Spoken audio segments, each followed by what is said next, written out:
So, this problem under pa rin ng algebra and specifically under ng progression, no? So, check natin kung anong type ng progression to. Pitt's Pirate Ride operates like the bob of a pendulum.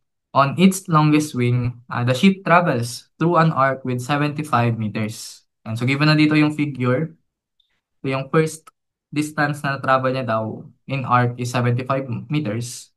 Then, each successive swing is 2/5 the length of the preceding swing. So, of course, mas ah umikli na yung distance travel, no? Hanggang sa mag-stop na yung ride na to.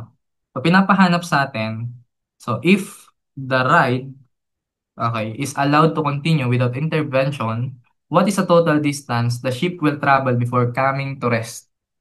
Ayan. So, based dun sa binigay sa atin, guys, yung hint natin dito is itong 2/5. So, basically, yan kasi yung common ratio.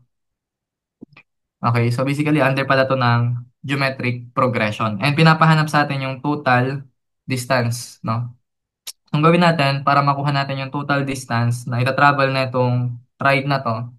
So, gamitin natin guys yung formula for, so what type? Infinite or yung finite?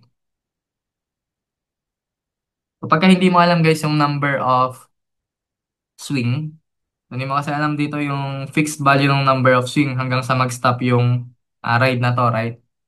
So, kapag ganon, yung magiging n mo is infinity.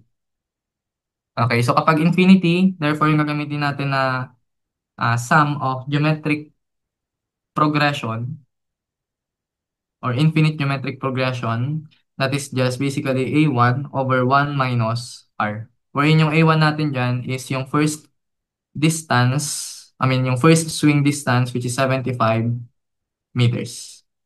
And then yung R, so nakuha na naman natin yan, that is 2/5. Okay, so solving which we have 75 over 1 minus 2/5. So the total distance traveled is 125 meters. Ayun. So our answer for this one is letter A. Yan. So itong problem na to guys, galing din siya sa reference ni examiner. And then, katabi niya yung hindi siya actually katabi, pero malapit siya dun sa ibinigay ni Sir Dakay na problem under ng progression din.